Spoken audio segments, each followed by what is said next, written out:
Bonjour tout le monde et bienvenue.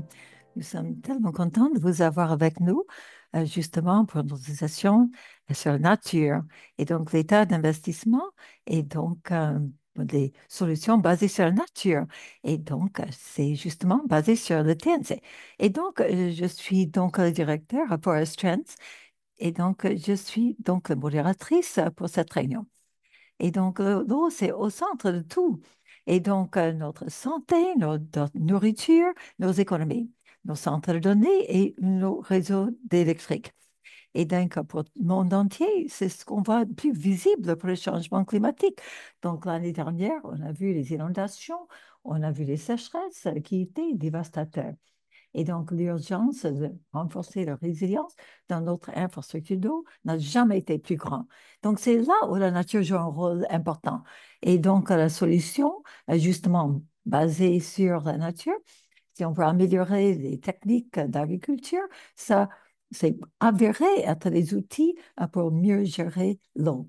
Et donc, quand on essaie de le mettre avec, et donc des infrastructures construites comme des barrages, ça peut renforcer les communautés et donc les écosystèmes contre le changement climatique. Et donc, quand on a commencé à suivre donc, le financement, donc en 2010, on a fait la première publication en 2016. Et donc, on est tellement content d'avoir un partenariat avec le TNC, justement, qui va dans notre rapport, qui est l'étude la plus complet en ce qui concerne les investissements. Qui investit, où va l'argent et qui est en train de euh, encourager la croissance. Alors maintenant, donc l'idée principale, c'est que les investissements dans les solutions basées sur la nature a doublé depuis 10 ans. Donc c'est un avancement, mais c'est pas assez. Et donc, c'est le financement public qui continue à donc être en premier lieu, mais ça ne suffit pas. Donc, à la nouvelle question et le nouveau problème. Et donc, aujourd'hui, on va avoir donc une présentation de deux auteurs de ce rapport. Et donc, on va essayer de voir comment on peut mettre ces actions justement au centre de la pensée de tout le monde.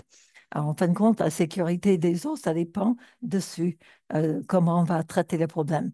Alors maintenant, on a des services d'interprétation en portugais, espagnol et français. Vous pouvez choisir votre préférence en cliquant sur l'icône en bas de l'écran. Et donc, ceux qui préfèrent écouter en anglais peuvent cliquer sur la langue anglaise. Et donc, on peut aussi utiliser donc l'icône de questions-réponses. Et donc, vous pouvez aussi mettre des questions dans le chat box. On va essayer de répondre à autant de questions que possible pendant cette session.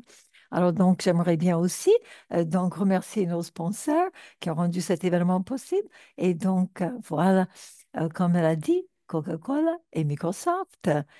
Et donc, votre soutien, ça nous aide à justement renforcer ces solutions. Donc, on vous remercie. Donc, et puis, merci à vous tous d'avoir pris le temps d'être avec nous. Et donc, on est vraiment très heureux de partager le rapport avec vous. Et donc, on va commencer. Alors, je vais présenter quelqu'un qui est au milieu de ses études et donc notre auteur principal donc de ces solutions basées sur la nature. Et donc, justement, elle travaille avec Forest Trends, elle est ingénieure et donc dirigée et donc ces évaluations internationales avec beaucoup de rigueur et donc avec les implications, des enjeux, des chiffres et donc fait partie de notre équipe d'experts et donc pour essayer de voir quels sont les changements et qu'est-ce qui est le moteur derrière ces changements. Merci. Bon après-midi tout le monde. Voilà. Je suis très heureuse de pouvoir partager donc les constats de ce rapport avec vous. Et donc, l'appelle donc l'état d'investissement dans les solutions basées sur la nature, dans la sécurité d'eau. Et donc, on a suivi beaucoup de rapports. Je ne l'ai pas fait toute seule. Donc, moi, je suis le principal auteur. Mais bon, on a eu toute une équipe et de conseillers qui nous ont soutenus depuis le début à partir de la collecte des données et aussi d'interpréter et évaluer des constats. Et aussi beaucoup d'assistants en recherche dans les différentes géographies qui nous a beaucoup aidés justement pour bien comprendre comment ça se passe partout dans le monde. Et donc, juste pour vous donner une petite idée générale, donc je vais vous parler donc, de l'étendue de l'étude, ce qui a été inclus dans le rapport. Et donc, après, je vais vous parler des tendances principales, donc des données et donc aussi des, par exemple, qui est en train d'investir, les mécanismes d'investissement, comment ils investissent, et ensuite la géographie, où ils sont en train d'investir, et donc quels sont les différents programmes et tendances. Et donc, à la fin, donc, je vais donner la parole à Brock du TNC, et donc, il va nous donner les recommandations principales qui accompagnent le rapport. Alors, maintenant, qu'est-ce qui est inclus dans ce rapport? Donc, voilà. Donc, c'est l'évaluation la plus complète en ce qui concerne les solutions basées sur la nature pour l'eau. Et donc, on a trouvé 1600 initiatives dans 140 pays. Et donc, on va continuer à dire que on va toujours parler de ces solutions basées sur l'eau, mais bon, on va vous parler de ce que ça inclut. Les initiatives, justement, qui remplissent trois critères. Donc, le projet au programme doit soutenir des interventions basées sur la nature sur le terrain. Et donc, on focalise sur donc, les activités d'application ou bien de construction, que ce soit plantage d'arbres ou bien, donc, on ne pouvait pas inclure tout ce qu'il y avait en ce qui concerne les efforts dans les recherches. Mais maintenant, la deuxième chose, c'est que les interventions devaient avoir lieu sur Terre et donc avec l'eau saumâtre ou bien l'eau douce et dans ces différents écosystèmes. Ben, ça peut avoir des impacts sur les écosystèmes marins, mais bon, surtout les coraux. Mais maintenant, il y a aussi le troisième critère et donc il devrait y avoir donc un objectif de sécurité d'eau qui était explicite. Et donc, on ne devait pas essayer d'évaluer s'ils remplissent tous les objectifs. Par exemple, si un projet de reforestation avait l'impact sur l'eau, on dépendait des différents projets. Et donc, c'est aussi très important de dire qu'on n'a pas fait une évaluation sur l'efficacité de ces différents programmes. Et donc, on est juste en train de suivre la quantité d'investissement dans ces différentes directions. Alors, pourquoi on a fait ce rapport? Bon, partout dans le monde, on voit qu'il y a une crise qui est en train de croître dans le monde. La rareté d'eau, les inondations, donc tout ça, ça a donc un impact négatif sur notre société, sur la production des aliments et donc enfin, impact sur les infrastructures qui construisent et donc diminution de la biodiversité. Et donc, nous pensons que les solutions basées sur la nature peuvent nous donner les bonnes solutions pour confronter ces crises. En ce qui concerne et donc la préservation des zones humides ou bien donc les bassins versants. Et donc, on doit, par exemple, recharger nos nappes phréatiques. Et donc, quand il y a des saisons sèches, réguler notre climat, réduire des inondations et des glissements de terre et donc améliorer la qualité de l'eau. Alors, c'est pourquoi, mais bon, on voulait vraiment mieux comprendre parce que si vous êtes là avec nous, c'est que vous travaillez déjà dans cet espace et donc il y a beaucoup de conversations sur les solutions basées sur la nature, mais maintenant, on voulait savoir si ça mène à des investissements sur le terrain. Et donc, c'est pour ça qu'on a essayé de tracer tous ces différents projets, collecter des données sur les investissements. Et ce qu'on a trouvé, justement, c'est que les investissements, ce qui concerne les sécurités d'eau, ça a doublé depuis 10 ans. Et donc, ça atteint presque 50 milliards de dollars en 2023. Et donc, il y a une croissance dans le secteur. Et donc, on a vu des croissances dans toutes les géographies qu'on a étudiées. Et donc, ça vaut la peine de mentionner que, bon, ça aurait été impossible de capturer chaque programme ou projet. Et donc, ces chiffres vont être un peu conservateurs. Mais bon, nous pensons que notre collecte de données est suffisamment robuste pour bien comprendre les tendances principales. Et donc, quand on regarde les différentes géographies où ça grandit le plus vite, nous pensons que ces tendances sont robustes. Alors maintenant, la Chine, les États-Unis et la communauté européenne sont les trois économies qui ont compté pour la plupart des investissements en 2023. Alors, vous voyez donc les différents investissements en ce qui concerne la région. Et donc, si la bulle est plus grande, c'est plus d'investissements. Alors, ce qui est intéressant, c'est que les autres régions dans les différentes parties du monde, et donc ils ont vu plus de croissance par rapport aux tendances internationales, et donc beaucoup de croissance en Afrique, où il y avait 5 fois plus de croissance, aussi l'Océanie, donc l'Amérique latine et l'Asie, particulièrement au Pérou.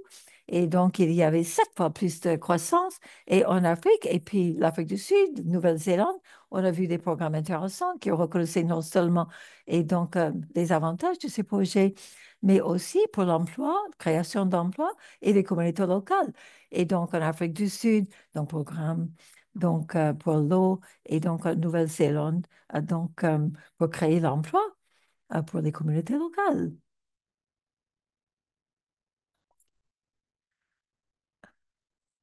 Alors, qu'est-ce qui est inclus dans la conception de ces programmes, de ces initiatives? Donc, c'est une priorité en ce qui concerne la foresterie. Et donc les BMP, et donc aussi des rives de rivières, des écosystèmes de lacs lacustriens. Et donc on peut voir donc l'impact sur donc l'eau en aval. Et donc on a eu beaucoup de changements dans les forêts, très importants pour nos bassins versants et très important aussi pour les lacs et rivières. On a essayé de suivre aussi, et donc les objectifs de sécurité d'eau qui étaient en train de motiver ces interventions. Et donc, on a vu que la plus grande focalisation était sur l'atténuation des inondations. On a vu des inondations dévastatrices en Pakistan, Brésil et donc aussi les États-Unis, partie sud-est. Ce qu'on a vu dans les données, c'est que les gouvernements sont en train d'utiliser donc les solutions basées sur la nature pour confronter ces problèmes. Donc, ça a été suivi par des initiatives en ce qui concerne la réduction des risques, en ce qui concerne la qualité de l'eau et aussi, et donc la pénurie des eaux. Et donc, bon, on n'aura pas le temps de voir tous les détails en ce qui concerne la géographie, etc., les implications géographiques. Mais bon, je vous encourage de télécharger ce rapport, regarder les chiffres, les tableaux, surtout si vous voulez vous concentrer sur une région géographique spécifiquement. Alors maintenant, on peut regarder qui est en train de payer, qui est en train d'investir. Alors ici, on a trouvé que donc les tendances, c'est la même chose que ce que Forest Trend est en train de tracer, c'est que la plupart des investissements viennent des gouvernements qui investissent dans leur propre pays. Donc c'est logique parce que ça fournit l'eau pour les résidents et protéger les villes ce qui est donc fournir pour le bien du public. Et donc, c'est lié aux fonctions gouvernementales. Et donc, la plupart de ces investissements viennent des gouvernements de tous les niveaux, que ce soit l'Union européenne ou bien de multiples pays, donc au niveau du pays ou ben, au niveau des États ou des villes. Et donc, les investissements à tous les niveaux ont doublé depuis 10 ans. Et donc, c'est en ligne avec nos tendances déjà identifiées. Alors, ce qui est intéressant, c'est que pendant que les gouvernements continuent à faire la majorité des investissements, il y a d'autres acteurs qui sont en train d'augmenter leur participation de paysans. Et donc, ça montre plus de confiance en ce qui concerne les solutions basées sur la nature et donc une volonté d'investir dans ces solutions. Alors maintenant, donc les services publics, et donc en Pérou, par exemple, fourniture d'eau, en Pérou, ça a beaucoup grandi. Donc, la manière de définir les tarifs, parce qu'ils facturent les utilisateurs pour couvrir les investissements dans la conservation de l'eau. Et donc, parce que tous les services publics de l'eau au Pérou et donc, sont en train de participer dans ce sens.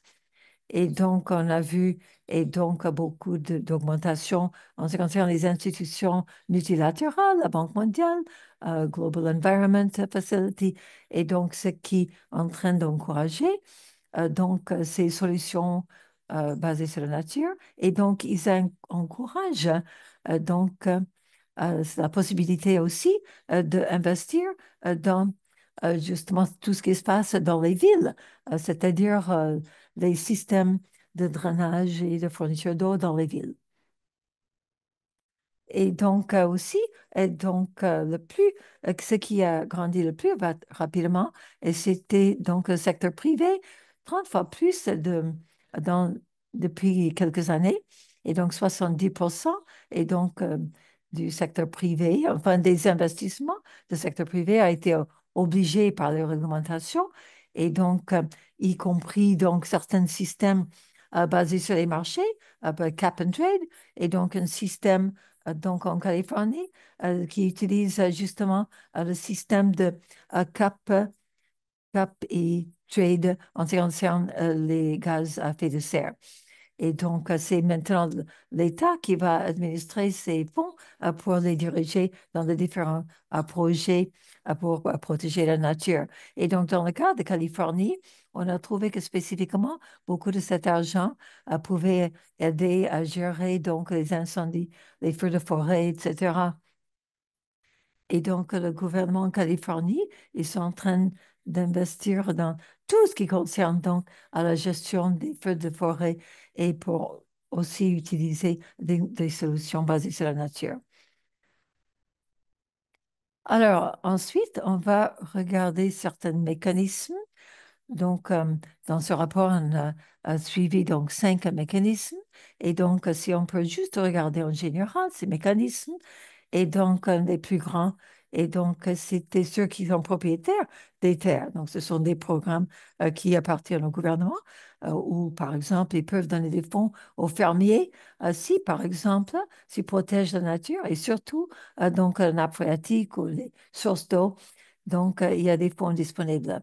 Et donc, ça fonctionne au niveau national ou bien ou surtout l'Union européenne. Et donc, on a trouvé de très grands projets. Il y avait 20 projets qui avaient plus d'1 milliard pour chaque initiative. Donc, c'est des programmes énormes. Et donc, ce qui a compté pour la moitié des investissements en 2023. Alors, donc, ça, c'est différent ce qu'on appelle donc d'autres investissements pour le bien du public. Et donc, ça, c'est pour le bien du public en général. Et donc, ça, c'est à peu près 48%. Et donc, c'est à peu près la même taille que les autres investissements. Et donc, ce qui est inclus, et donc, ces investissements dans la nature en tant qu'infrastructure, et donc, on voit que les solutions basées sur la nature font partie de ces projets sur les infrastructures. Par exemple, les Pays-Bas, donc ils ont beaucoup d'inondations et donc ils ont eu donc les systèmes compliqués, le barrage, de levée, etc. Mais alors, ce qu'ils font depuis un certain temps, ils investissaient dans la restauration des différentes plaines d'inondation pour essayer de confronter les autres investissements plus traditionnels. Et donc, on a vu des investissements aux États-Unis où il y a eu, par exemple, la loi sur l'infrastructure bipartisan, et donc qui a commencé à incorporer dans les investissements dans la nature.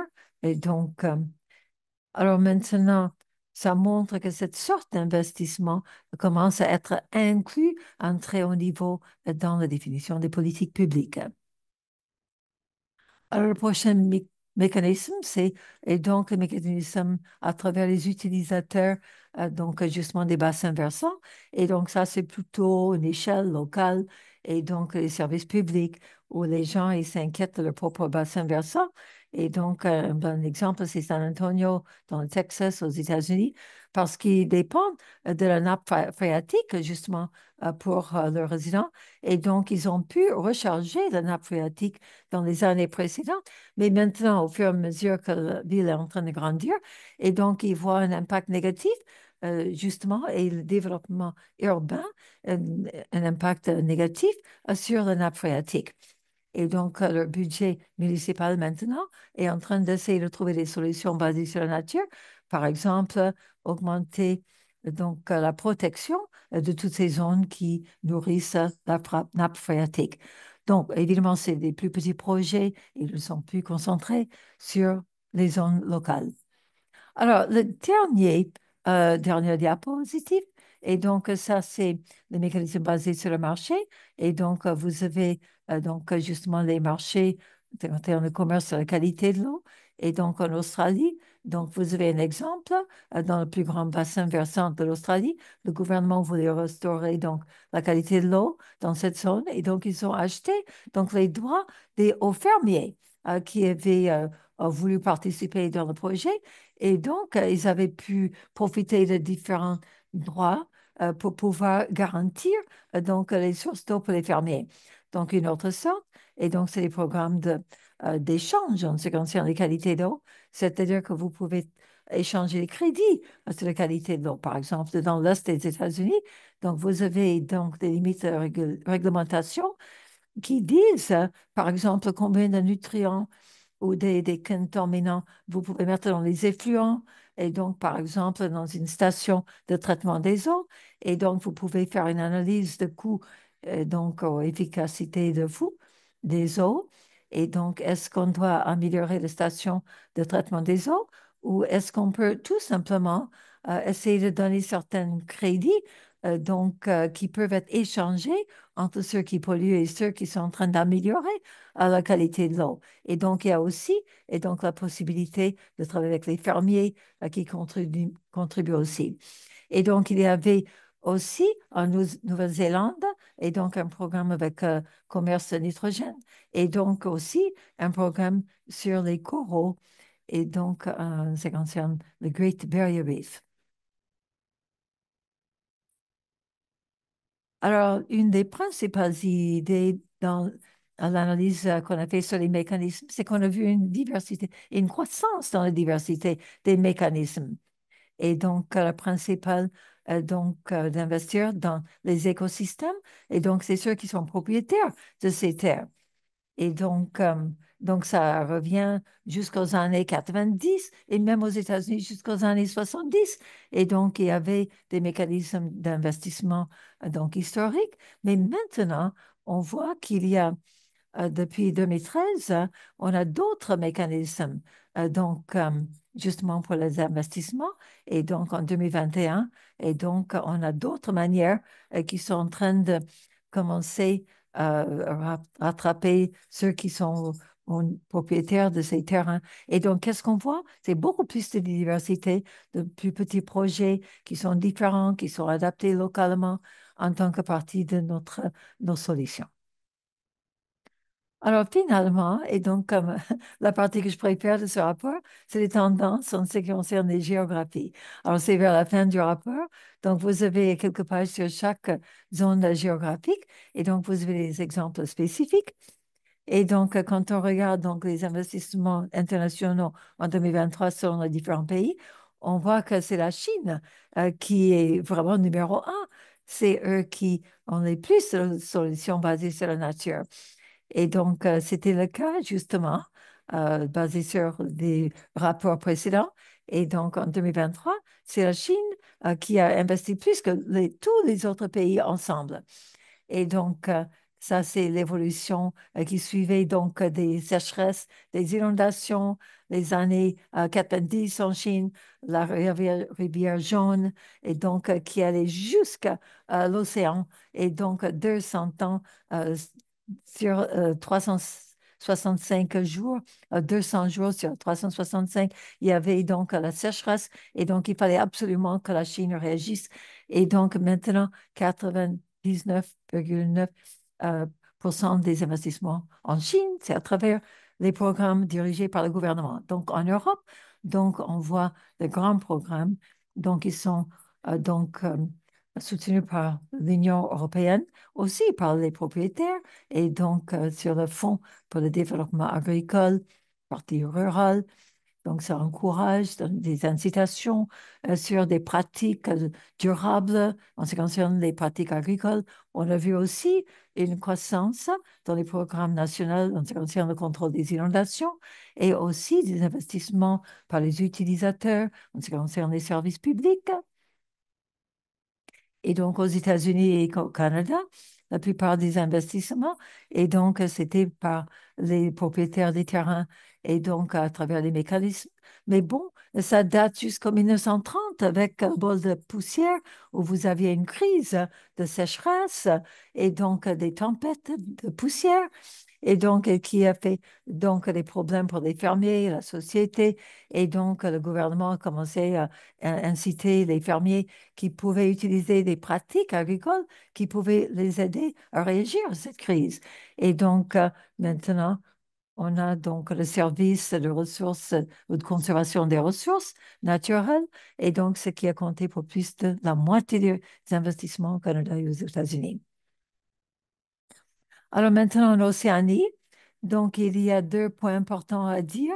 Et donc, on a vu beaucoup d'innovations en ce qui concerne les programmes basés sur les marchés. Et donc, ce qu'on avait déjà mentionné, Nouvelle-Zélande et aussi donc en Australie, mais aussi avec les communautés des indigènes. Et donc, ici, l'autorité de cette rivière, ou donc le peuple indigène, ils ont pu négocier justement donc pour la protection des écosystèmes. Et donc, c'est le peuple indigène qui gère leurs ressources naturelles et donc, ils investissent dans les rivières, etc. Alors ici, on commence à voir et donc l'assistance étrangère et donc les multilatérales euh, et donc les investissements en Océanie. Et donc ça, c'est vraiment les investissements qui viennent d'en dehors de l'Australie et de Nouvelle-Zélande vers l'Océanie. Alors, les prochaines trois diapos, c'est-à-dire l'Asie, l'Amérique latine, l'Afrique, on va voir que c'est les dépenses par les gouvernements qui est vraiment plus important. Mais il y a d'autres euh, parties prenantes qui commencent à jouer un rôle plus important. En Asie, par exemple, donc on a vu, et donc les frais qui sont taxés sur les utilisateurs et donc sur tous les utilisateurs privés. Et donc ici, on voit par exemple les structures donc des services d'hydroélectricité et donc on collecte justement les frais de ces services. Même chose en Corée et donc tous ceux qui utilisent ces services et donc ces taxes et frais sont utilisés pour protéger la nature et les sources d'eau. En Amérique latine et les Caraïbes, on voit beaucoup d'investissements de la part des gouvernements et donc il y a aussi les investissements par les propriétaires des terrains et beaucoup de croissance au Pérou. Et donc depuis une décennie, donc ça a suivi des changements dans leur politique publique donc tout le système qui a permis au pays à utiliser le système d'investissement public qui investissait dans l'éducation et donc les hôpitaux pour utiliser le même système à investir dans les bassins versants qui sont dégradés. Et donc, c'est justement des projets pour la sécurité des eaux. On a travaillé avec donc les officiels du gouvernement, les ingénieurs et donc les communautés locales, d'autres parties prenantes pour essayer d'aider avec le changement dans les réglementations et essayer de voir quelque chose avec une échelle qui peut vraiment protéger les sources d'eau. Et donc, on peut voir ici et donc, c'est donc l'assistance de l'étranger et aussi les groupes multilatéraux. Et donc, le dernier, c'est l'Afrique, donc, qui a dirigé, et donc la croissance internationale. On a vu 5 fois plus de croissance. Donc, en Afrique, donc, beaucoup d'initiatives en ce qui concerne les gouvernements, par exemple en Afrique du Sud. Et donc, ce programme maintenant, parce que donc au début, ça devait enlever justement des espèces envahissantes. Et donc, mais maintenant, ça couvre plus d'1 million d'hectares et donc qui étaient couverts par les espèces envahissantes. Mais maintenant qu'il donne du travail à plus de 20 000 personnes, y compris les femmes, et donc il y a donc un autre programme, c'était en Afrique du Sud. Ils ont investi plus d'1 million de dollars chaque année. Et donc, il y avait 16 autres programmes, donc bon, à peu près la même taille. Et donc, on a vu qu'il y avait beaucoup de programmes multilatéraux aussi.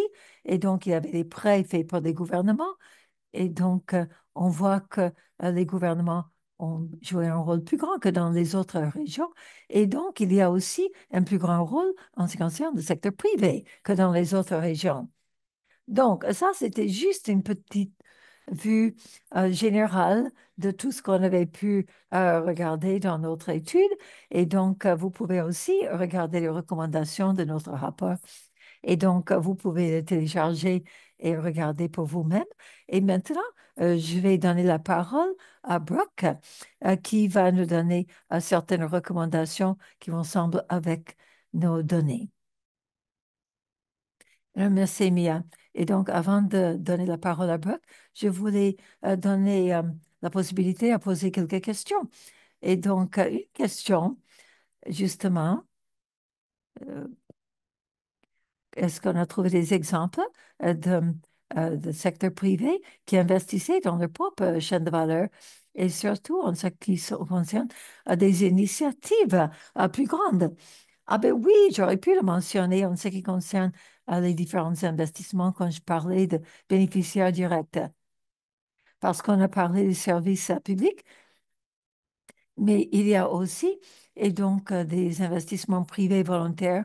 Et donc, on a vu, par exemple, dans les compagnies de boissons, par exemple, qui s'intéressaient à la qualité de l'eau. Et donc, pour garantir donc, la source d'eau pour leurs boissons. Et donc, ils utilisent donc, le refroidissement des eaux pour le centre de données aussi. Et donc, ils ont justement, ils prennent des engagements très au sérieux pour cette sorte de solution basée sur la nature. Alors, une autre question? Et donc, des questions liées à les différentes sortes de langages. Par exemple.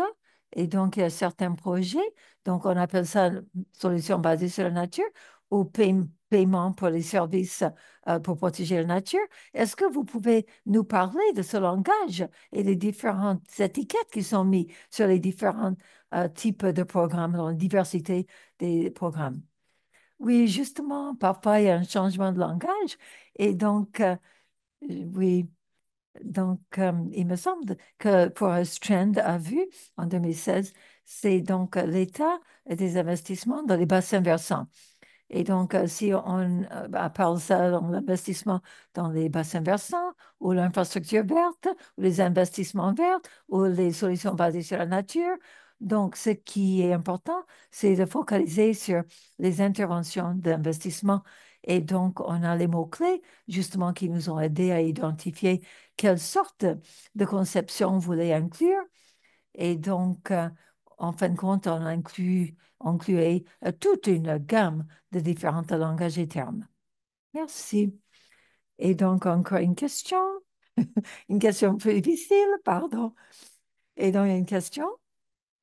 Bon, alors si on exclut la Chine, donc, et donc on regarde uniquement le reste du monde, donc quel est le montant des investissements? Et donc, il y a de grands changements dans les tendances qu'on voit. Ben oui, et donc, bon, l'investissement était 50 milliards de dollars. Il me semble que la Chine était 26 milliards. Et donc, ça fait à peu près 24 milliards. Et donc, voilà. Donc, c'est à peu près ça. Et donc, dans le reste du monde. Et donc, encore une fois, on avait beaucoup plus de croissance dans les autres régions que ce qu'on a vu en Chine. Et donc, ce qui était très intéressant, donc, dans l'analyse et que quand on regarde les autres types de mécanismes, en dehors donc des incitations publiques et ceux qui étaient propriétaires des terrains, on a vu 3 fois plus de... Mais quand on enlève la Chine, on voit 10 fois plus de croissance et donc on voit beaucoup plus de diversité dans les régions en dehors de la Chine. Très bien, merci. Bon, vraiment une présentation très intéressante. Alors maintenant, il y a Brooke Atwell, et donc directrice, et donc des bassins versants, et donc co-auteur justement du rapport, et donc membre de l'équipe depuis le début de cette collaboration. Et donc, elle va nous présenter les recommandations clés par les différents auteurs, et donc aussi par le groupe de conseil, les experts, donc qui essaient d'avancer, donc les solutions basées sur la nature pour protéger l'eau partout dans le monde. Donc, comme vous avez mentionné, et donc je vais essayer de vous donner des recommandations, comment on peut diversifier et accélérer certains donc, investissements pour protéger l'eau. Et donc, je reconnais que ces recommandations ont été développées et endossées par un groupe d'experts. Et donc, vous voyez sur votre écran. Et donc, nous tous, et donc, on travaille dans notre propre capacité individuelle. Et donc, ce rapport confirme que les solutions basées sur la nature ne sont plus juste sur les marges, donc aux marginalisés. Et donc, ben, par exemple, le rapport de UNEP a trouvé que les NBS qui sont donc dirigés par ces solutions, c'est une source très résiliente pour le financement de ces investissements. Mais bon, c'est toujours fragmenté, on a toujours des défis. Et donc, les solutions basées sur la nature ne sont pas entièrement intégrées dans tout ce qui concerne la planification dans les zones urbaines. Et donc, ce qui réduit un petit peu donc, l'efficacité de ces actifs. Mais bon, ça enlève aussi certains co-bénéfices. Et donc, on a aussi un autre défi dans le sens que, donc, quand on parle euh, justement, euh, si on a NBS, donc n'est pas exactement appliqué dans les zones urbaines. Et donc, si on a la possibilité, donc ces pénuries, par exemple, dans le côté équipement, aussi, donc un manque de développeurs de projets, d'un développeur de approvisionnement des fonds qui peuvent nous aider. Et donc, le financement pour des sources nationales des gouvernements. Donc, ça continue à dominer donc, les sources des financements. Et donc, mais bon, NBA, c'est pas très certain au fur et à mesure qu'on avance dans la prochaine décennie. Et donc, en ce qui concerne le secteur privé, donc il y a un manque de réglementation et donc il y a peut-être plus haut risque. Et donc, bon, il y a une préférence des investissements unilatéraux, par exemple, si, mais si il y a des, parce qu'ils préfèrent des silos et donc au lieu de travailler ensemble. Et donc, en dépit de ces études de préparation, donc le projet, donc les coûts et donc qui incluent développement de capacité, renforcement de capacité. Mais bon, si par exemple la nature était complètement intégrée et donc dans euh, ben, on ne voit pas donc l'intégration complète des solutions basées sur la nature dans ces projets. Et donc, on a besoin que les communautés locales doivent participer beaucoup plus dans ces projets et aussi dans, non seulement dans la définition, mais aussi dans l'application. Et donc, aussi et dans la réussite à long terme de ces projets. Et donc, il y a aussi des écarts et donc des données qui n'existent pas. Alors, ce qui est un problème. Alors, donc, on a trouvé 5 recommandations et donc, en ce qui concerne et donc, les politiques qui peuvent renforcer le système de livraison et donc améliorer aussi le leadership en ce qui concerne l'application de ces projets. Et donc, on peut essayer de voir donc chacun de ces recommandations. Alors aussi, on peut construire donc des modèles de revenus beaucoup plus résilients et fiables. Donc, un financement donc à long terme est critique pour ces projets. Et donc, c'est surtout s'il y a un risque quand ce sont uniquement les gouvernements qui dominent les investissements. Alors maintenant, s'il n'y a pas d'autres parties prenantes à court terme, et donc les utilisateurs des eaux, et donc euh, nous recommandons, par exemple, que les développeurs de projets peuvent essayer d'appliquer donc les frais d'utilisateurs, donc qui peuvent être utilisés par les services publics pour pouvoir continuer à trouver une source de financement pour les projets. Et donc, on peut avoir aussi des co-bénéfices pour diversifier et donc les fonds. Et donc, ça peut mener à plus de fiabilité.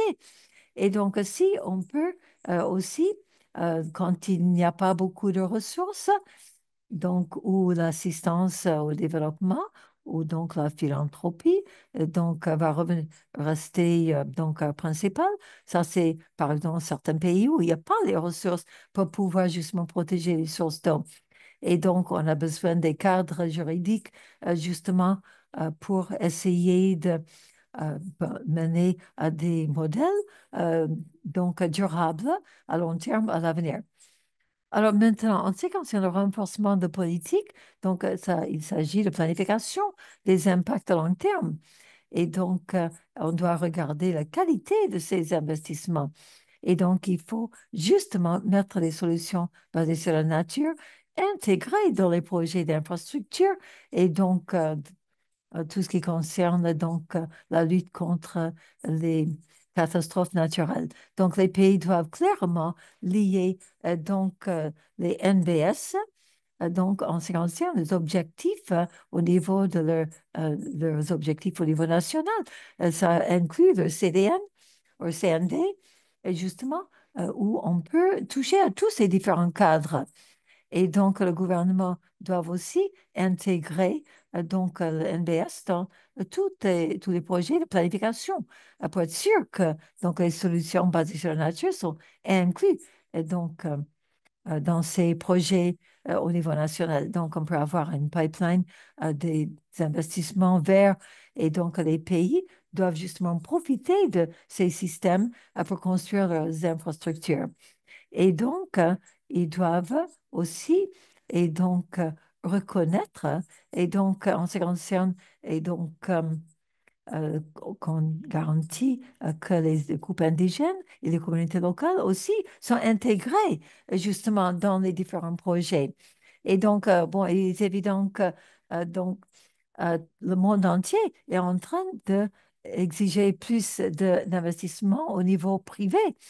Et donc, le secteur privé peut absolument jouer un rôle critique et donc même des PPP, parce que si on peut avoir des partenariats entre les gouvernements et les secteurs privés, et donc ça va être important à l'avenir. Et donc, mais il faut bien définir les politiques pour essayer de trouver les outils les plus efficaces où on peut avoir même les obligations, par exemple, de contribution basées sur l'utilisation de l'eau par exemple, les impacts des différents secteurs privés sur les écosystèmes. Et donc, on peut avoir aussi une certaine défiscalisation pour un bon comportement. Alors maintenant, on peut aussi mobiliser les investissements du secteur privé si on peut, par exemple, aider le secteur privé à créer les PPP. Et donc, on peut avoir des incitations. Donc, sur, par exemple, au niveau du démarrage de certaines startups. Et donc, par exemple, le fonds pour le financement en Colombie, un exemple où on peut utiliser ces fonds pour différents projets. Et ici, en ce qui concerne le numéro 4, on veut renforcer le système de livraison et donc on doit avoir plus de professionnels, plus d'experts et donc les preuves que ce qu'on est en train de faire est en train de marcher. Et donc, on voit qu'il y a un manque de professionnels, que ce soit donc la planification, les opérations.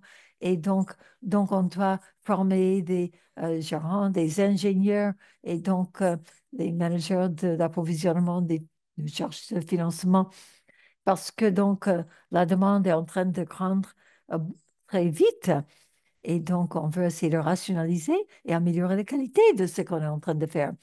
On doit aussi renforcer la surveillance et donc rendre les résultats beaucoup plus visibles. Et donc, on doit aussi toujours travailler ensemble pour être sûr qu'il y a une transparence et une responsabilisation et donc dans tout le processus. Et on peut utiliser la télédétection ensemble avec les connaissances locales et ça peut essayer avoir une coopération qui va nous renforcer la surveillance. Et donc, si on peut aussi profiter des avantages en ce qui concerne la bonne qualité de ces données. Et donc, la cinquième recommandation est donc si on peut utiliser donc les bonnes connaissances localement et donc le leadership. Donc, il faut engager les groupes indigènes, les communautés locales, et donc essayer, donc parce que les études ont déjà confirmé que les projets, des solutions basées sur la nature peuvent être garantis à long terme si on inclut les peuples indigènes et les communautés locales. Et donc, on doit les inclure au niveau de la conception et donc aussi donc l'application, aussi bien que les bénéficiaires. Et donc, ça veut dire qu'il faut enlever certaines barrières systémiques qui empêchent la participation. Et donc, on devrait avoir certaines politiques de financement. Donc, on peut permettre à toutes ces communautés locales, on peut essayer d'enlever ces barrières pour qu'ils puissent participer dans ces projets. Et donc, on devrait aussi garantir que ces communautés puissent avoir une compensation en ce qui concerne les avantages qui sont créés par les projets. Et donc, ça peut aller au-delà de la sécurité, de la source d'eau. Donc, ça peut être l'éducation, les pratiques culturelles. Pour être sûr qu'on est en train de remplir leurs besoins communautaires et pas seulement les besoins du programme. Et donc, bon, il y a beaucoup plus d'informations dans le rapport que ce que moi je viens de vous dire rapidement, et y compris beaucoup d'autres exemples. Et donc, en ce qui concerne les exemples sur le terrain. Mais bon, maintenant, je redonne la parole. Merci, Brooke. Et donc, je vais profiter aussi donc, de prendre quelques questions. Et donc, à la suite de cette présentation. Et donc, Sophie Termelé, une question. Donc, quel, euh, ex- dans quel sens l'expérience de la Chine est transférable à d'autres géographies? Ah, la question est difficile, là. Donc, je crois qu'il y a de très bons programmes en Chine. Par exemple, l'investissement de la Banque mondiale, ou par exemple, ils avaient une échelle, une grande échelle des fermiers en ce qui concerne les meilleures pratiques de gestion pour essayer de voir ce qui va entrer dans les systèmes des rivières. Et donc, il me semble que ça, c'est transférable. La Chine, c'est un cas intéressant parce qu'ils ont aussi de différentes politiques et puis un autre cadre politique d'autres pays dans le monde.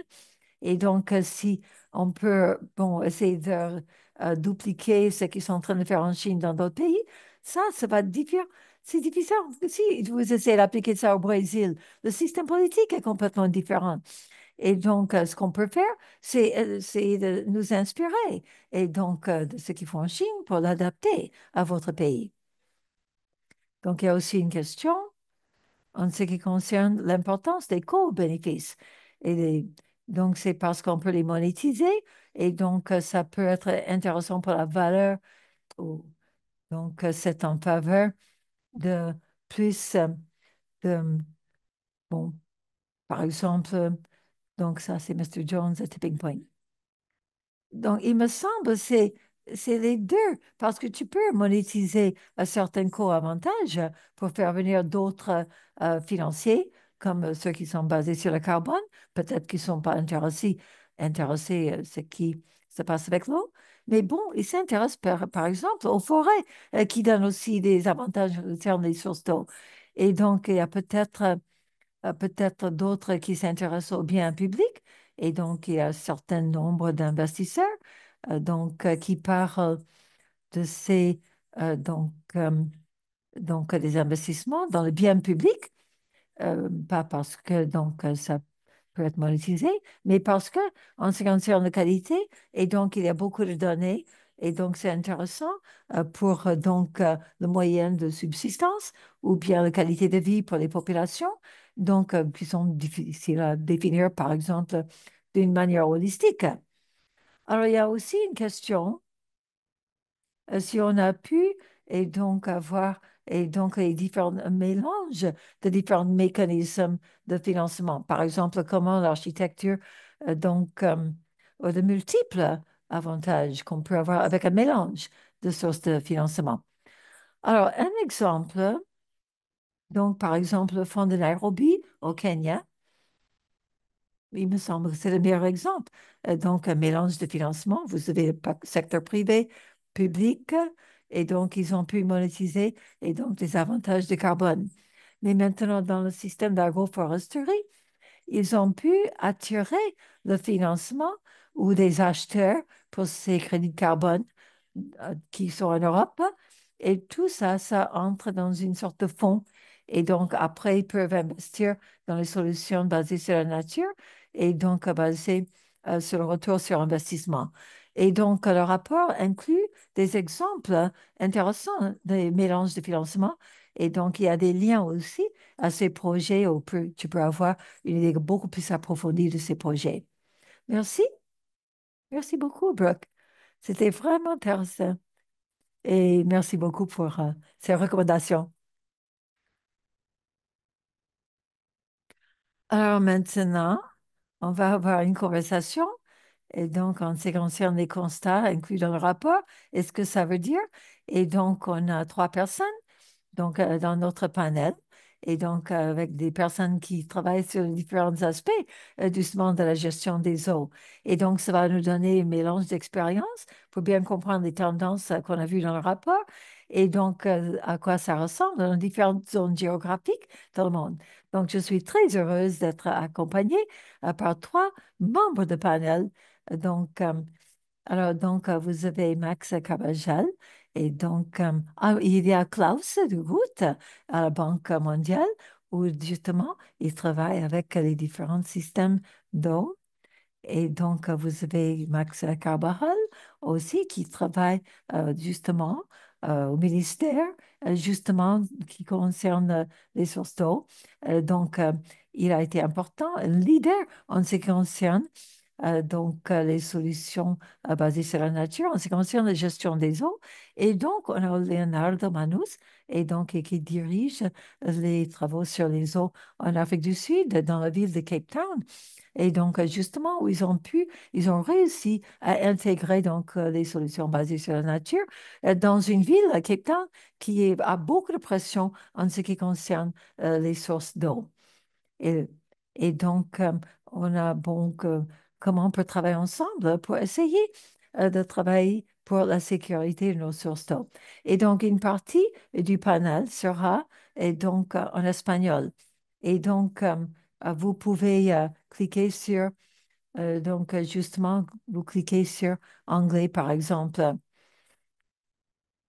Alors maintenant, OK. Alors, qu'est-ce qui a mené à la croissance et pourquoi?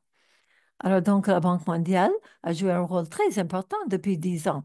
Et donc, on a trouvé que le soutien multilatéral, à travers les instruments, des dons, a augmenté de 10 fois. Et donc, combiné avec des prêts, et donc, ça, c'est plus de la moitié des investissements en Amérique latine, Caraïbes et aussi en Afrique.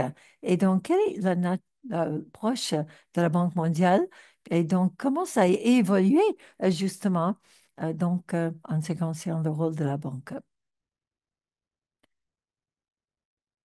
Donc, merci. Et donc, merci de m'avoir invité justement. Et donc, félicitations d'avoir lancé et donc ce document très intéressant. Donc, j'ai commencé à peu près il y a 10 ans avec la Banque mondiale.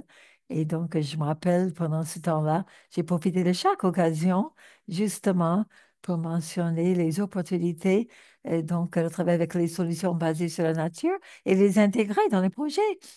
Mais bon, maintenant, depuis ce moment-là, il y a eu beaucoup de développement en ce qui concerne le développement de ces solutions basées sur la nature à la Banque mondiale. Ça fait partie de notre manière de penser. Et donc ça fait même partie des différents cadres dans lesquels on travaille avec différents pays, aussi avec le changement climatique.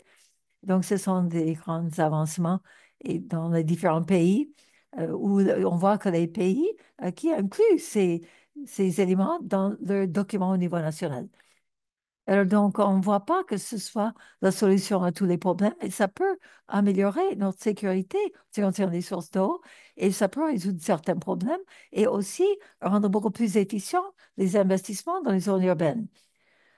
Et donc, ils sont en ligne aussi avec ce qu'on voit. Donc, vos résultats dans le rapport, et donc, sont en ligne avec ce qu'on voit à la Banque mondiale, où on a donc les 3 milliards de dollars.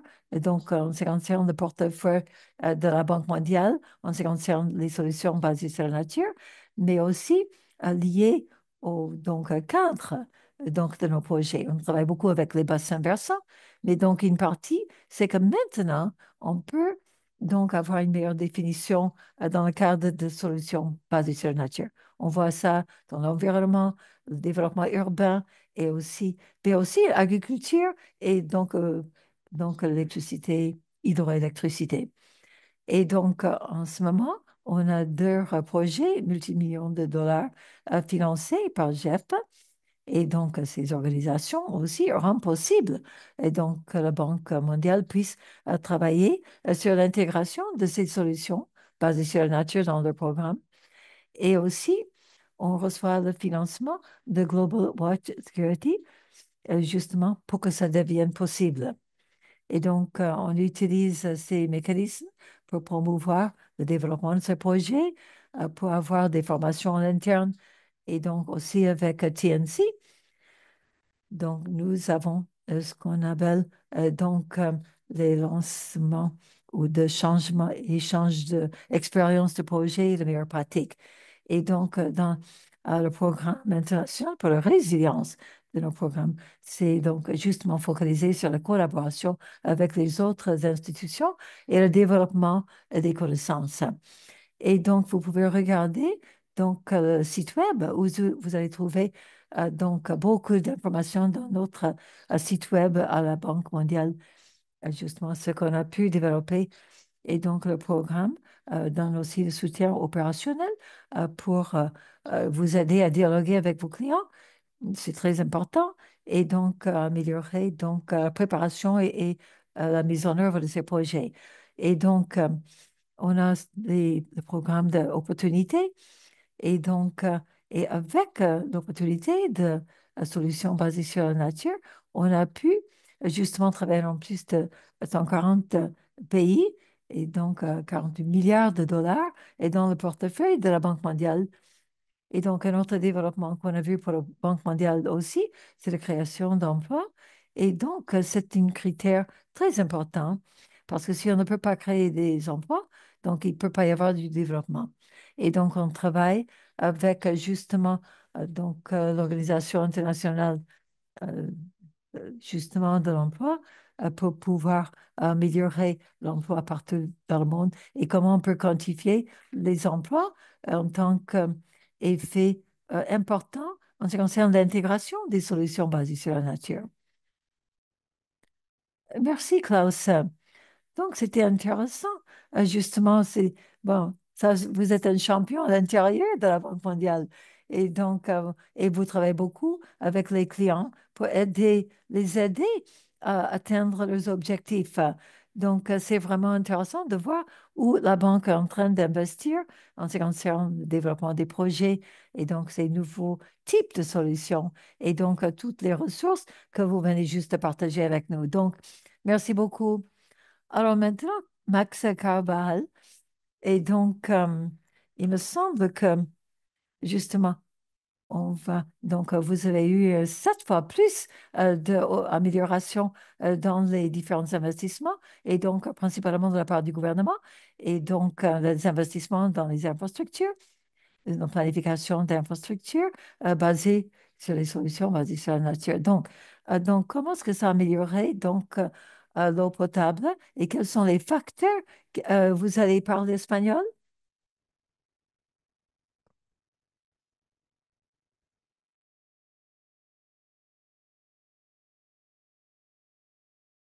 Qu'est-ce qui se passe? OK. Connexion stable.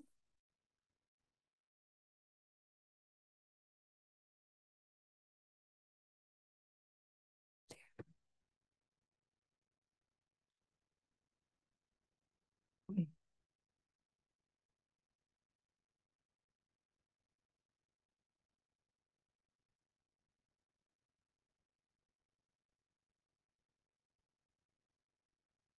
Merci pour l'invitation.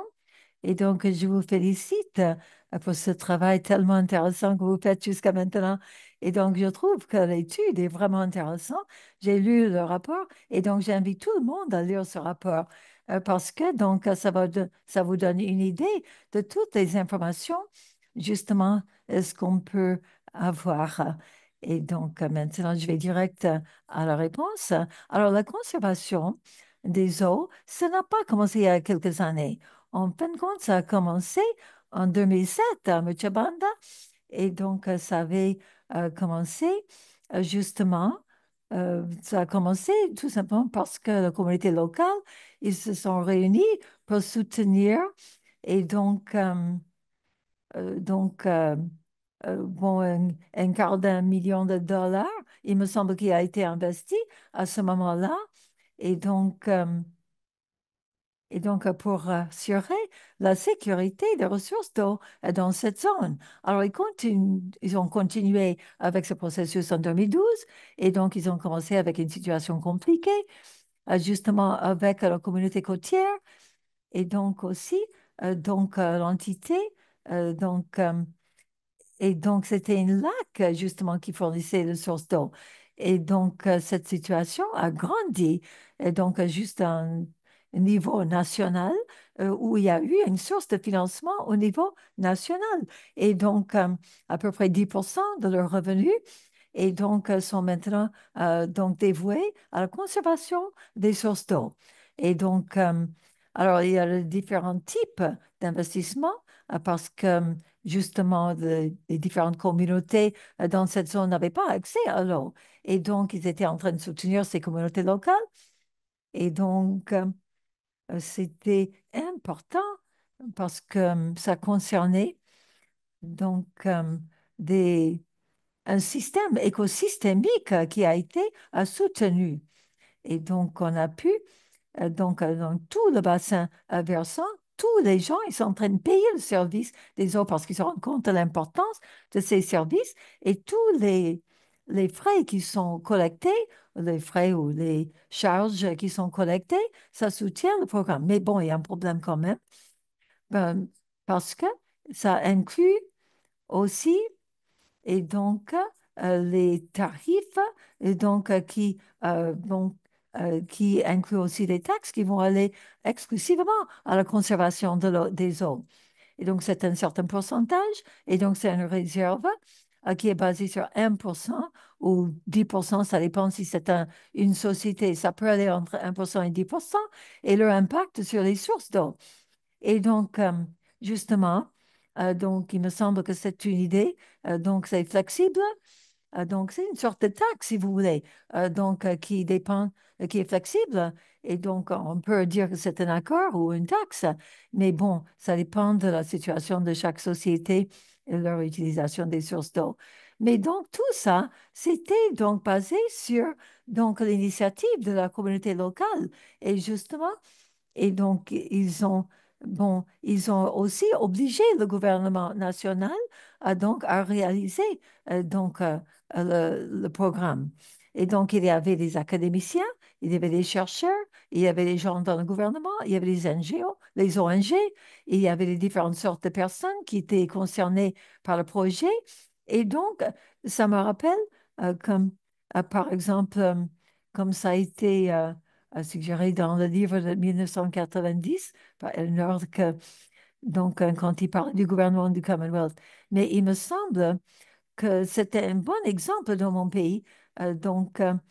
Il me semble que c'est basé sur la coopération que nous avons eue entre les peuples et le gouvernement et les sociétés.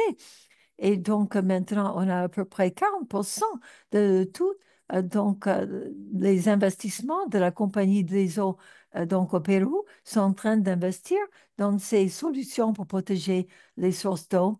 Et donc, toutes les sociétés, ils ont des fonds spéciaux, justement, avec les exigences. OK, merci pour votre expérience.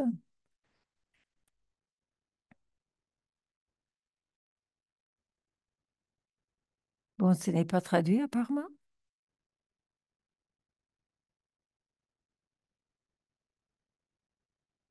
Ben, j'aimerais bien avoir une traduction, une traduction de cette.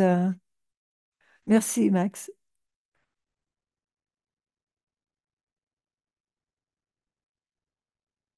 Donc, Leonardo.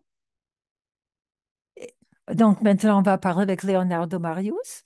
Et donc en réponse, et donc, vous avez utilisé des solutions basées sur la nature, et donc, justement, avec les partenariats, et donc, justement, avec le Fonds pour l'eau de Cape Town. Alors, comment vous avez pu, donc, accepter, donc, ces solutions basées sur la nature en réaction à cette crise d'eau? Et donc, quelles étaient les actions collectives? Et comment vous avez pu obtenir des co-investissements? Donc, c'était une opportunité, en fin de compte, qui est venue avec un défi, hein, parce que, donc, il y avait personne qui était au Capitaine qui n'a pas été impacté par la négativité de la situation. Et donc, en fin de compte, il y avait deux forces, justement, donc, entre les deux parties. Parce que vous aviez le secteur privé et donc vous avez le secteur public, hein, c'était donc la ville, donc les autorités municipales et donc troisième partie. Et donc c'était la communauté elle-même, justement, qui ont travaillé dans le projet. Et donc il y avait beaucoup de pression sur Cape Town. En fin de compte, il n'y avait pas un débat quand il s'agit de changement climatique parce qu'on a éprouvé donc la négativité de ce que ça peut faire. Et donc, l'effet qui a été ressenti par tout le monde, donc, nous rappelait qu'il n'y avait aucune limitation à ce qu'on pouvait faire en ce qui concerne, parce qu'ici, il n'y a pas d'eau. On fait quoi? On ne peut rien faire. Et on ne peut pas vivre. Et donc, le secteur privé a été beaucoup impacté négativement. Et donc, même, donc, ça nous a obligés à regarder l'eau différemment. C'était pas juste, bon, c'est un barrage ou bien sûr on a un puits, ici ou là. Mais bon, il a fallu provoquer des changements systémiques et aussi une autre approche à comment nous pensons et nous réfléchissons aux problèmes d'eau et la sécurité d'eau. Et donc, à Cape Town, et donc, parce que maintenant, nos eaux sales, donc nos eaux, même les eaux noires, en fin de compte, hein, c'est maintenant donc une source d'eau pour nous parce qu'on traite les eaux. Enfin, tout est devenu circulaire. Et donc, on essaie de voir exactement comment on peut garantir notre sécurité d'eau en ce qui concerne la ville de Cape Town d'une manière très holistique, hein. Et donc avec nos ententes avec le secteur privé et donc la création d'un fonds pour l'eau au niveau de Cape Town, c'était un changement qui nous a donné la possibilité de regarder tout le système différemment. Et donc, cet moteur, en fin de compte, ou cette incitation était la force derrière la création. Et donc, nous avions tous le même objectif, c'était pour être sûr qu'on n'ait plus jamais, et donc les limitations, les restrictions qui sont venues avec la crise qu'on a pu subir. Et donc, on a essayé d'identifier tous les différents domaines où on pouvait donc avoir un retour sur investissement dans la protection des eaux, et donc au niveau du secteur privé et aussi le gouvernement public, et donc où tout le monde devait se mettre d'accord. Et donc, à cause de ces objectifs en commun, où on pouvait voir, et donc les avantages pour tout le monde. Et donc, on a tout le monde a contribué justement de 15% de notre fourniture. Et c'est justement c'est l'eau qui a été traitée et donc qui a été restaurée justement à notre source d'eau. Et donc ça, c'est justement l'incitation qui nous a poussé, le fait que tout le monde a partagé les mêmes objectifs et tout le monde voyait l'importance critique de justement appliquer des solutions basées sur la nature. Justement, c'était vraiment important. Vous voyez maintenant que vous avez 50% justement euh, de vos solutions basées sur la nature. Et ce que Klaus a dit aussi. Donc, bon, les solutions basées sur la nature, c'est peut-être pas la réponse à toutes nos questions, mais ça fait partie de ce que nous devons faire. Et donc, aussi à Cusco, aussi donc une réponse pour essayer de construire un pont entre donc la compagnie des eaux et aussi les communautés locales, et donc pour d'abord résoudre les problèmes sociaux et ensuite entrer dans le programme de gérer les bassins versants. Et donc aussi maintenant, quand on regarde la rareté d'eau qui existait dans justement la ville de Cape Town, donc on commence à comprendre que les solutions basées sur la nature, ça nous oblige à voir que non seulement on trouve de bonnes solutions, mais ça ouvre nos esprits pour trouver d'autres solutions. Et donc, c'est vraiment intéressant de voir comment ces solutions peuvent complémenter différentes sortes de solutions. Alors maintenant, on a regardé un petit peu l'arrière, donc le passé, et donc maintenant on veut regarder l'avenir. Alors Klaus, si je peux vous poser des questions, quel est le meilleur scénario donc pour les prochains 10 ans? Donc, parce qu'on sait qu'on est dans une période volatile et incertaine, mais bon, si on peut imaginer. Qu'est-ce qui peut être le meilleur scénario, donc le meilleur cas? Qu'est-ce qu'on peut faire maintenant qui peut faire une différence et créer le meilleur scénario? Par exemple, quel peut être le rôle de la Banque mondiale? Justement, insister sur le rôle des solutions basées sur la nature pour pouvoir améliorer les choses. Et donc, qu'est-ce que vous voyez, par exemple, avec les gouvernements avec qui vous travaillez? Et donc, où on peut avoir plus d'investissement de la part du gouvernement pour garantir nos eaux. Merci. Et donc, j'ai beaucoup apprécié la discussion et donc de ce que Leonardo a dit et aussi Max. Comme vous avez indiqué, et donc, bon, ce problème devient de plus en plus important et tout le monde veut regarder les solutions basées sur la nature. Et donc, comment on peut avoir des investissements plus efficients, plus efficaces à cause de ces solutions. Ça a été une incitation principale dans le passé et ça va continuer à l'être pendant les 10 prochaines années. Et donc, je pense que les gouvernements deviennent de plus en plus convaincus que c'est important d'avoir ces solutions basées sur la nature. Et donc, je pense que dans le besoin des investissements dans les bassins versants, dans la résilience, dans les sources d'eau. Et nous savons que les financements par le secteur public ne peuvent pas suffire. Et donc, il faut que le secteur privé puisse participer. On a regardé cette possibilité depuis quelques années, mais bon, donc, bon, je pense qu'il faut continuer à dialoguer avec tout le monde et donc améliorer notre compréhension des solutions basées sur la nature et donc aussi donc les environnements et les structures et les réglementations des gouvernements, par exemple en ce qui concerne les droits de l'eau.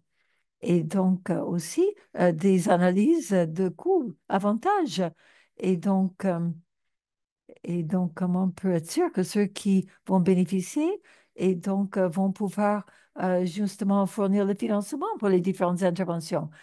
Et donc, le travail qui est fait par l'AIST, donc avec le financement GS. Donc, eux, ils ont beaucoup d'analyses en ce qui concerne les coûts et les avantages.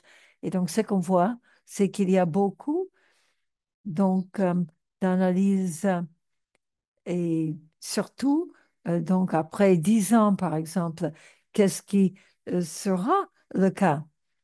Et donc, ou bien, comment on a vu après les projets, quels sont les avantages dans différents pays. Il me semble qu'il faut plus de ces analyses. Alors maintenant, si on regarde le secteur privé, on va voir des exemples. Donc, en ce qui concerne les solutions basées sur la nature, on doit parler de la responsabilité des sociétés vers l'environnement, aussi l'investissement dans les obligations vertes, mais il faut regarder les modèles des affaires en ce qui concerne leur utilisation des bassins versants et donc pour être sûr que leur utilisation des terrains a un effet positif. Et donc, vous avez les Catskill Wetlands et donc le programme de gestion en ce qui concerne donc la fourniture d'eau pour New York. Et donc, il me semble que ça, c'était vraiment intéressant, en ce qui concerne les CAPEX. Il faut regarder aussi les modèles des affaires de différentes sociétés qui ne sont pas directement liées à la sécurité d'eau, mais bon, qui ont quand même un impact très fort sur le système d'eau en amont. Et donc, Et donc, bon, vous savez que l'ILC, ça fait partie, donc, il travaille avec le secteur privé, IFC, et donc, SFI d'ailleurs, et donc, et aussi, il travaille avec la durabilité à l'avenir en ce qui concerne les différents projets, des investissements, et donc en ce qui concerne contre des inondations.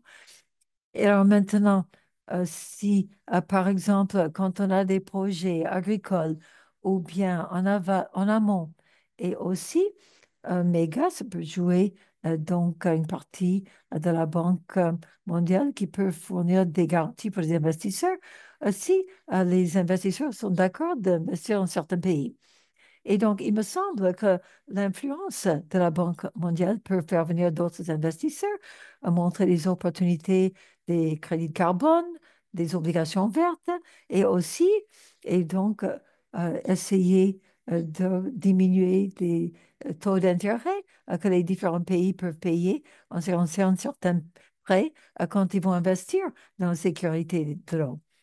Et donc, il me semble que tout ça, ça va aider en ce qui concerne le renforcement et la résilience de la sécurité des hommes et donc nous préparer pour les effets du changement climatique. Merci, Klaus. Et donc, tu as répondu aussi à une des questions. Et donc, en ce qui concerne les options pour faire venir le secteur privé dans cet espace qui est dominé justement par le secteur, le financement du secteur public. Et donc, si on peut faire venir les capitaux privés et donc les obligations vertes, mais aussi engager donc les secteurs privés dans les zones là où ils travaillent, dans leurs propres intérêts. Si on peut essayer de construire cette architecture financière et donc aussi travailler avec les clients. Et en parlant des clients, justement, de la Banque mondiale, on va parler avec Max. Et donc, en ce qui concerne justement, si on peut institutionnaliser donc tout ce qui concerne donc l'eau potable et donc quelles sont les capacités à renforcer pour rendre cette vision possible.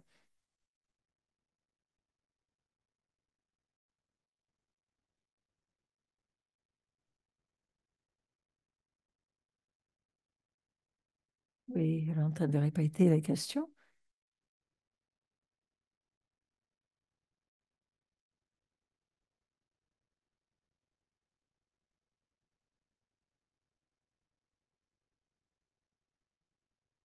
OK.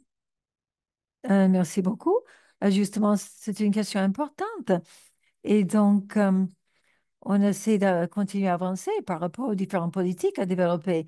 Par exemple, il y a eu une modification dans un des pays. Donc, c'est le 12, et donc où il y avait d'autres aspects. Et donc, je peux le mentionner, par exemple, d'une perspective verte avec la conservation des eaux en amont, mais aussi avec la sécurité des fonds. Donc, justement, pour protéger les sources d'eau. Et donc, il y avait des aspects, par exemple, qui incluaient donc la source d'eau dans la chaîne de valorisation parce qu'on est obligé de moderniser notre gestion des eaux. Et donc, et on doit focaliser sur la conservation des eaux et aussi le traitement de ces eaux. Et donc, le simple fait qu'on a ce fonds et qui peut être utilisé pour tous ces besoins.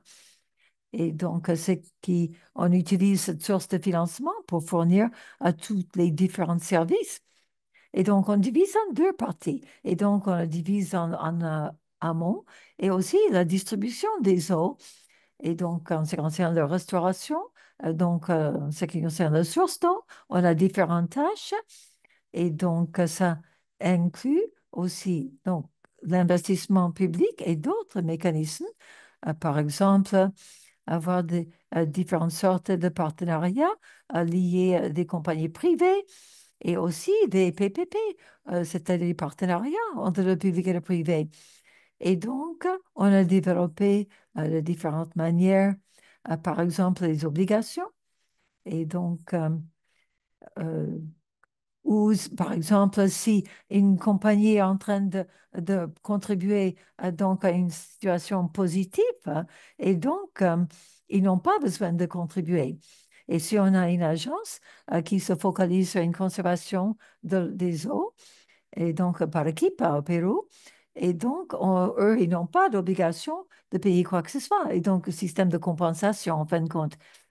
Et donc, il y a la partie financière, c'est-à-dire que les fonds que la compagnie des eaux est en train de collecter, et donc ils mettent donc tous ces fonds, et donc dans le fonds pour la conservation. Et donc, même si l'infrastructure naturelle donc, présente une sorte d'écart, donc, par exemple, quand il y a trop de dépendance sur certaines infrastructures, et donc avec des écarts dans certaines zones. Mais bon, on veut être sûr que là où il y a un manque de financement, on peut distribuer d'une manière plus juste, hein, donc d'une manière plus équitable. Et donc, et autre chose importante que je voulais mentionner aussi, c'est que maintenant, on est en train d'ouvrir différents mécanismes pour qu'on puisse investir dans la conservation des fonds pour la sécurité, et donc des eaux intérieures, et aussi, et donc, en plus des PPP, on on veut avoir un mécanisme qui qui travaillent avec les taxes, les impôts. Et donc, nous pensons qu'il y a la possibilité aussi une société privée, donc, s'il va payer beaucoup d'impôts, donc, par exemple, dans une zone urbaine, donc, s'il fait ça d'une manière positive, et donc, il peut y avoir un certain système de compensation. Et donc, c'est-à-dire c'est-à-dire qu'il va investir dans une infrastructure qui va donc améliorer la situation. Et donc, on a un autre mécanisme qu'on a. Donc, c'est l'exécution par les communautés locales. Et donc, ça, c'est un mécanisme qui permet à la communauté localement d'investir aussi. Et donc, à la place d'un organisme public, s'ils peuvent le faire d'une manière plus efficace et plus efficiente, et donc ça ajoute au mécanisme, et donc ils peuvent avoir des crédits maintenant, justement, pour attirer euh, des investissements à leur communauté. Merci beaucoup.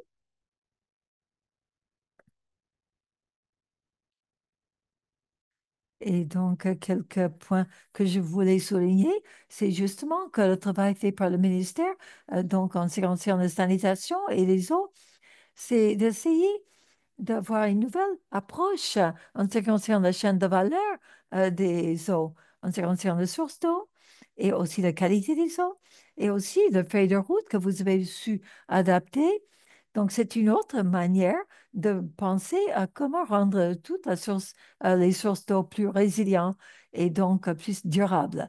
Et donc, c'est pas juste la grande image du système en général, mais comment vous pouvez le rendre à tous les différents niveaux, le secteur privé et donc les partenariats entre le public et le privé, mais aussi donc le système fiscal est donc obligatoire, mais aussi travailler avec donc le niveau d'exécution des projets et donc avec les communautés locales pour qu'ils puissent directement diriger des projets dans leur communauté, ce qui va mener justement à une certaine compensation pour leur communauté et justement attirer et donc une euh, amélioration de leur qualité de vie à leur niveau de leur communauté.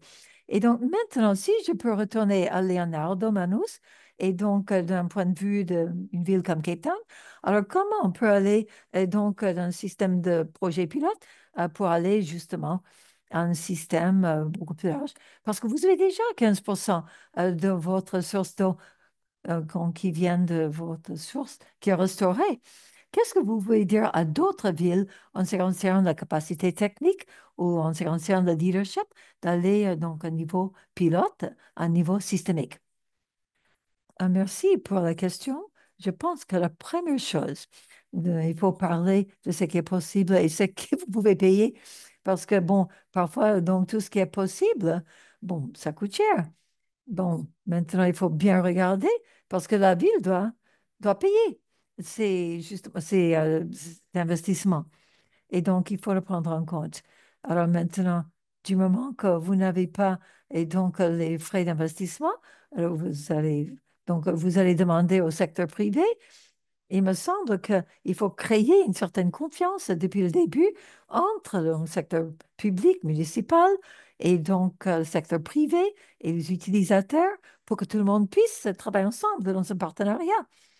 Et donc maintenant, dans une ville comme Cape Town, donc dans nos rapports, nos audits, de même les notations en ce qui concerne le crédit, euh, donc euh, donc, pour des, nous, on a pu rendre beaucoup plus durable notre système et notre santé financière et environnementale. Et donc, et si on peut parler encore des solutions basées sur la nature, je pense que ce qu'il faut faire aussi, encore plus, c'est la mise en œuvre de notre gestion financière dans les villes elles-mêmes, parce que maintenant, c'est une partie de la contribution où la ville, justement, est en train de contribuer donc à ce fonds qui a été établi. Mais peut-être ce qu'il faut faire à l'avenir, c'est de pouvoir utiliser donc les coûts unitaires et le mettre dans notre budget opérationnel. Et parce qu'il faut noter que donc il faut peut-être commencer la conversation avec donc tous les utilisateurs. Et donc, c'est peut-être, ça ne doit pas continuer à être donc le CAPEX et devenir OPEX. Et donc, de manière à ce que chaque année, vous rendez et donc le système beaucoup plus faisable financièrement, ou donc plus facile à accepter, où tous les utilisateurs, les compagnies sont en train de profiter et payer de leur utilisation. Alors maintenant, donc, ce qui peut être intéressant, c'est de euh, peut-être ce qu'on peut faire en ce qui concerne la pression sur notre gouvernement. Et donc, je crois que Klaus et Max ont mentionné ça déjà. Donc, il y a donc un préjugé contre les infrastructures et donc les mécanismes financiers, justement, en ce qui concerne les systèmes en Afrique du Sud. C'est-à-dire que tout est penché vers donc l'infrastructure dans les zones urbaines. Et donc, mais bon, si on est d'accord d'investir des montants significatifs dans les zones urbaines, par exemple la désalination et d'autres options qui peuvent remplir 15% de nos demandes, et donc, mais on peut prouver scientifiquement qu'on a déjà restauré 15% de nos sources d'eau, justement en apportant, et donc la structure écologique, il me semble qu'il faut réviser, et donc les solutions basées sur la nature, et donc pour avoir l'assistance des gouvernements fédéraux dans nos systèmes basés sur la nature. Bon, maintenant, c'est pas uniquement euh, donc, mais il y a d'autres expériences qu'on a vues aussi, et donc où on a vu, et donc que, que tout le monde doit avoir confiance dans notre système et qu'on peut servir de bon exemple pour cette solution basée sur la nature à Cape Town. Et donc, peut-être le gouvernement fédéral va observer ce qu'on a fait. Et donc, parce que notre exemple est sur la table. Et donc, maintenant, pour rendre ça plus durable à l'avenir, on a vu les avantages en ce qui concerne le CAPEX, mais bon, on a vu le retour sur investissement. Et donc, ça, ce sera la partie d'entretien, et bien sûr, pour pouvoir appliquer le système, le mettre en œuvre à l'avenir chaque année. Alors, merci beaucoup, Leonardo. Et donc, ce que j'ai entendu dire, c'est que ce que vous avez pu faire avec les solutions basées sur la nature, c'est que quelle est la vision du futur? Mais bon, maintenant, comment on peut le faire entrer dans les institutions, dans les investissements et dans les différents véhicules financiers qui peuvent convaincre les gouvernements où on a observé les avantages, mais est-ce qu'on peut le mettre à une certaine échelle, une grande échelle, qui va avoir un impact sur le pays entier? Et donc, je pense que c'est un défi pour toutes les solutions basées sur la nature. C'est-à-dire qu'on a prouvé que c'est fort, on a, on est parti au-delà du niveau de projet pilote, et maintenant, on peut entrer dans justement les cas qui commencent à être visibles, et donc dans les différents pays ou villes où on commence à intégrer les solutions basées sur la nature.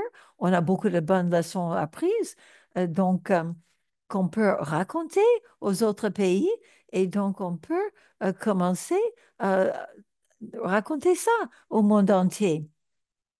C'est-à-dire comment est-ce qu'on peut renforcer les capacités plus rapidement et donc pour qu'on puisse investir dans la sécurité des eaux et donc la résilience des systèmes d'eau donc qui vont vraiment protéger nos populations à l'avenir.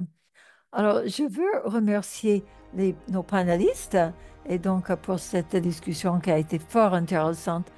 Et donc, je veux remercier nos auteurs de cette étude et donc les co-auteurs et donc pour vos donc, constats et bon pour vos recommandations aussi. Alors maintenant, pour notre visioconférence, vous pouvez le voir en ligne. Et donc, je vous remercie beaucoup pour votre intérêt. Si vous avez d'autres questions, vous pouvez nous les envoyer directement. Merci tout le monde.